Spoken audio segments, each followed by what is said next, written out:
Ruines, ruines des ruines, 1939. Chassé par 1000 fantômes obsédants, l'homme sort en hurlant d'un château de ténèbres inoubliables, qui le hantera toute sa vie, jusqu'à ce que, mort, on l'enferme dans un autre château. Épouvantail ridicule celui-ci, est bâti à la mesure du ver qui le ronge. Mais voici l'homme, fantôme pour lui-même, et château visité par son propre fantôme. Aussi loin qu'on le retrouve, aussi jeune qu'on le voit, son désir prend la forme d'un château. Caverne disputée à l'ours, ou construction minuscule dont la mémoire ne gardera qu'une image d'aventurine. Certains Indiens troglodytes du New Mexico fabriquent des poupées dont la tête silhouette un château qu'ils n'ont jamais connu et ne connaîtront jamais. L'homme envie la félicité muette de l'huître et de l'escargot, aspire, s'il est un lamentable petit bourgeois, à la hideuse villa de banlieue, à la paillote s'il est nomade, s'il est artiste à quelques ruines veloutées qu'il devra disputer à la végétation et aux oiseaux rapaces, ruines qu'il transplantera dans ses terres s'il vient de s'enrichir dans le commerce des saucisses. L'homme, pagure, ne voit de la vie que la ruine où cachait l'animal qu'il se défend d'être resté. Mais l'animal s'est transformé. De tigre, il est devenu loup, et le loup s'est souvent mué en chien. Le chien issu de chien reconnaît à peine les ruines du loup, mais celles du tigre ne sont plus pour lui qu'une empreinte dans le sable, ce sable dont il a oublié les ruines, image dérisoire de celle qu'il méconnaît. Cette sale bête d'homme n'a d'autre âme que les fantômes de son enfance, qui, à son insu, le subjugueront toute sa vie. Rien de cette enfance qui soit à renier, sinon pour celui qui en est devenu indigne. Rien de l'enfance collective n'est à renier, sauf pour les sociétés qui en sont devenues indignes et la glorifient afin de la mieux renier. Mussolini célèbre la Rome antique bien que ses actes s'opposent au progrès qu'elle apporta au monde. Staline cherche à faire de Lénine une ruine morte pour le mieux trahir. Il en est de même partout. Les ruines sont reniées par ceux dont la vie n'est déjà plus qu'une ruine, dont rien ne subsistera, sinon le souvenir d'un crachat.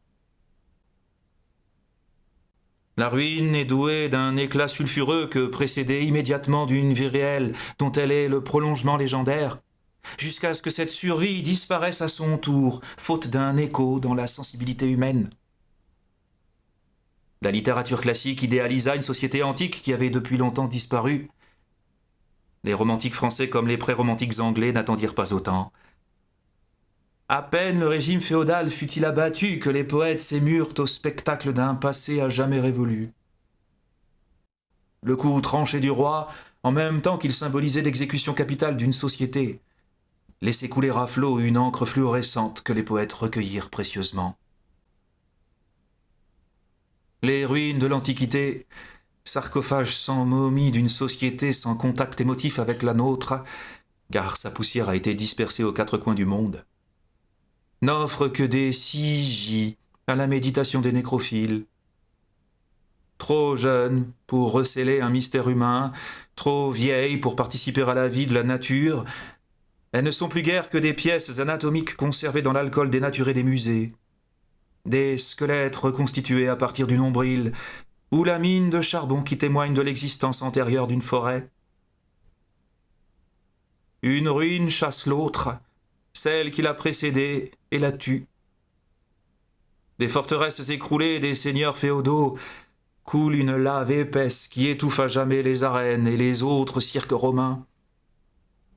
Dans le soleil, l'éclat d'une armure reste suspendu au-dessus des douves, tandis que les constructions de l'Antiquité, que les fantômes ont abandonnées, leur mission terminée, sont devenus des saharas de pierre dont les lions desséchés ornent, descentes de lit, les chambres nuptiales des pharmaciens. Ce qui subsiste du Moyen-Âge Hormis les églises embellies par la mousse recouvrant les traces de l'incendie et les cendres de l'officiant qui a péri en même temps qu'elle, les châteaux dont les pariétaires ont rongé les créneaux, dont les revenants vêtus d'armure ont, en s'ébrouant, fait s'écrouler les salles, cherchant en vain à s'ensevelir sous leurs décombres. Restent des souvenirs d'enfance de la grand-mère qui a vécu au soleil avec les fées, et tremblante de terreur, échappée aux vampires dans la nuit de leur souterrain.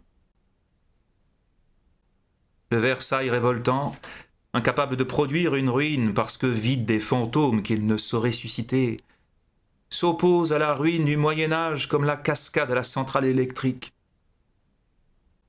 Ennemi à mort, car de la première surgit la seconde qui la tue.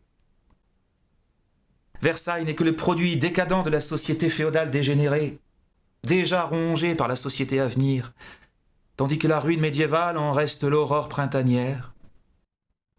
L'amour-passion, qui, ennemi de toutes les contraintes suscitées par la famille et les religions, bouleverse le mariage, naquit dans les châteaux forts, tandis que Versailles n'a produit que le marivaudage de vieillards sans passion, corruption de tout amour.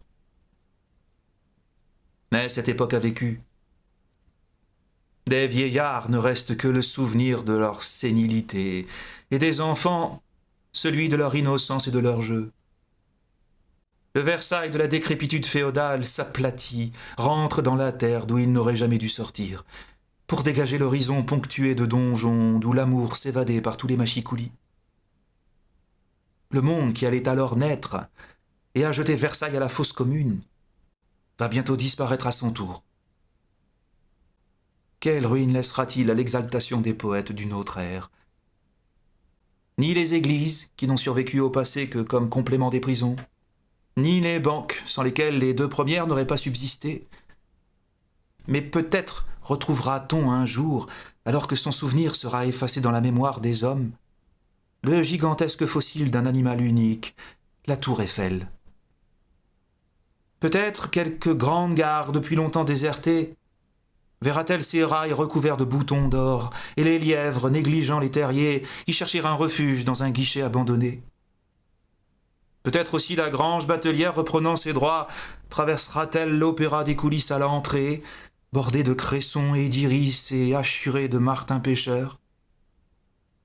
Et le passant qui la longera à la recherche d'un guet, apercevant cette ruine hérissée de ronces et pépiante d'oiseaux, se souviendra qu'autrefois on y jouait des sottises pour des morts luxueusement vêtus, et dira « Quel beau printemps !